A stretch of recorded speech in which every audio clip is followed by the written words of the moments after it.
You got the boys with the toys and the big making noise.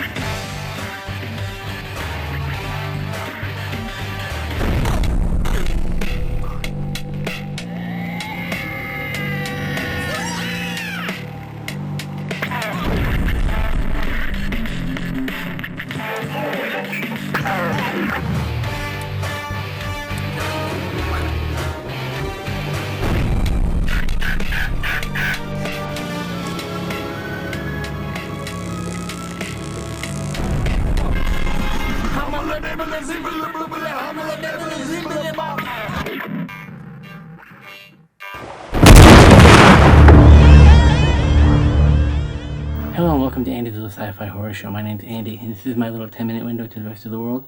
And sometimes in researching this show, I watch stuff that would be out of the ordinary and I come across a theory. Sometimes there's an idea that's so strong, once you hear it, you can't unhear it. And this is one of them things that didn't have any room in the other episodes, so I'm doing this like as a single shot episode. This is the yin-yang personality of Mary Poppins. Now, put your helmet on, because this cannon is about to blow your mind. I can't take credit for this first part of the theory. It's originally by a Reddit user named Professor Frizzo. His theory is that Mary Poppins attended Hogwarts. Really? Now this is a theory video you can find online. Just type in Mary Poppins goes to Hogwarts or something like that and you'll get it. But I'm going to give you a brief rundown of the whole thing and what they're talking about. Basically, there's a few points of recognition. Point one, starting with the umbrella. Hagrid used his umbrella when he first meets Harry Potter to do magic. And you find that there's a wand hidden in it. Mary Poppins uses an umbrella as a magic wand. Point two, Mary Poppins has what you would refer to as the bottomless bag. And this is seen in the Deathly Hallows Part 1, Hermione, when she's reaching into the stuff and she's pulling all the stuff like this. Whether it was a wink and nod for the writer on the Mary Poppins, or a coincidence, or maybe just for the sake of the sanity of this episode, Mary Poppins did attend Hogwarts. Both worlds have magic mirrors. Now, one in the Mary Poppins world was to reflect on her thoughts and basically sing a song and compliment herself. Cheeky. In the world of Harry Potter, the magic mirror is used to show their greatest desires. Another similarity is using of magic to clean up a mess. Mary Poppins comes to the bank's house and she cleans up with this whole musical number and things start flying off the floor, back into fold themselves up, they start folding themselves, putting themselves back in the drawers, that kind of thing. When the group enters Hagrid's hut, what's happening? The dishes are doing themselves in a very similar fashion. Yes, maybe that's because they're witches or not, who knows. But, point made in the movie, the children begin to use magic. Now, the obvious, the rational thing of people like myself, Mary Poppins' magic is doing it and she's just making them believe that they're doing it. That's just how you work with kids. Another theory is that the Banks children are only half Muggle. My further theory goes on. I think there's a closer relationship between the Banks children and the Muggles that the Weasley's father researched. Tell me, what exactly is the function of a rubber duck? My addition to the theory is, not only do I believe Mary Poppins attended Hogwarts, I think she and Hagrid actually knew each other. She, like the witches who attend there and enter into the Muggle world, the code of silence is kept true. When the children try to explain, she's like, I have no idea what you're talking about. You know, she looks hot doing it, but you know, it's kind of a bitchy thing to do, to be honest. But that is a Hogwarts trait, and it adds to the validity, I'm telling you.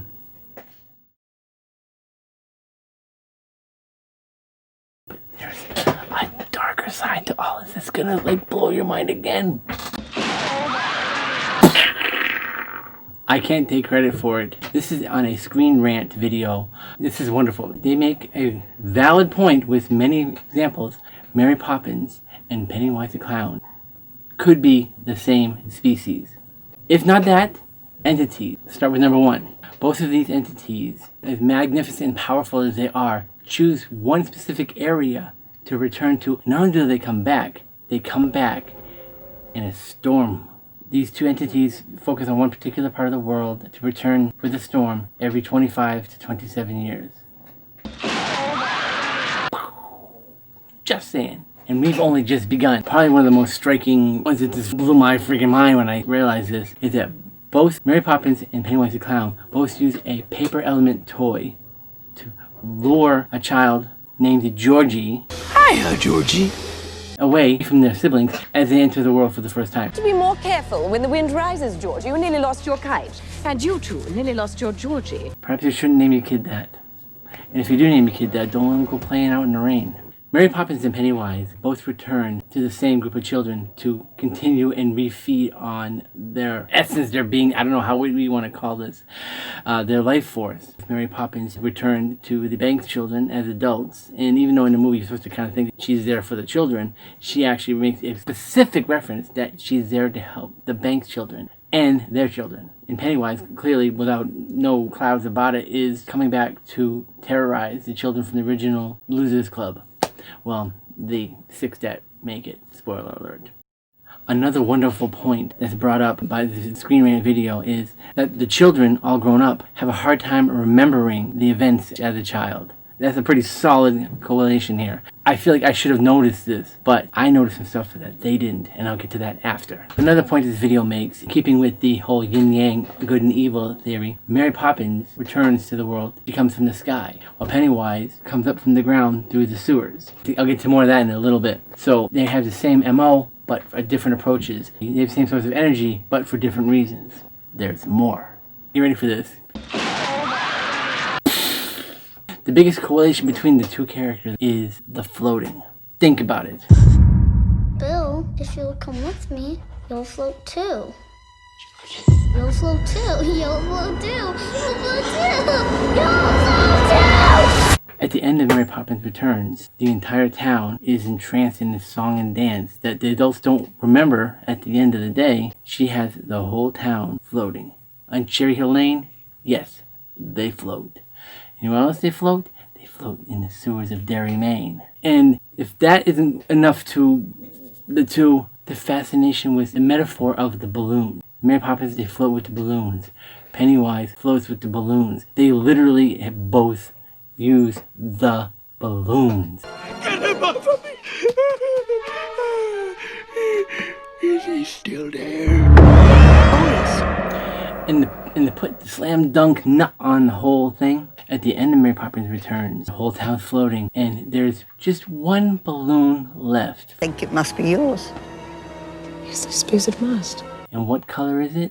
Red. He ends up at the movie holding the red balloon, even giving it like a slightly malicious look. I mean, you want to wonder that the makers of Mary Poppins weren't just kind of throwing it in there. Screen Rant video stops that pretty much right there. But much like any other thesis put out there, it's a little incomplete, and it really opens up space for minds like this to continue thinking. Again, when I saw that, I'm like, I can't unthink it now. Goes even further. Now, this spans from the canon to the actual book. If you read the book, which I strongly recommend, it goes a little bit beyond what you see in the movies, and it explains that the natural enemy of Pennywise is the turtle. This is hinted in the beginning of the It remake, with the images of the turtle being hidden throughout the whole movie. The fact that George's brother is holding the Lego turtle when he sees him running across and he drops the Legos and they smash all into pieces. The coalition of turtles being the mortal enemy of Pennywise the Clown is a strong element in the book, and you can go Google that on your own. But that is fact. What does the cousin of Mary Poppins do when she's troubled? She sings a song about flipping the turtle.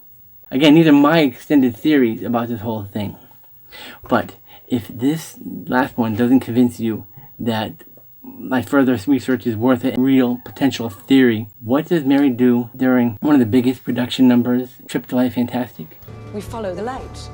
She takes the children into the sewer to find the lights. You know, the dead lights are what Pennywise uses to make the children and townspeople float. And while they're down there, all the lamplighters do this dance. And now, what is it they dance like, Miss Poppins? That's a circus clown. That's a circus clown. That's a circus clown. That's a circus clown. That's a circus clown. Exactly. If this ruins it for you, I'm sorry. Personally, to me, it makes it fantastic. Because, again, this is just fan theory, canon stuff that I'm going off on a rant here. But if you think about it, I mean, damn, that is food for thought. Well, that's all we have time for in this episode of Andy's Little Sci-Fi Horror Show. I think it's time to test the theory.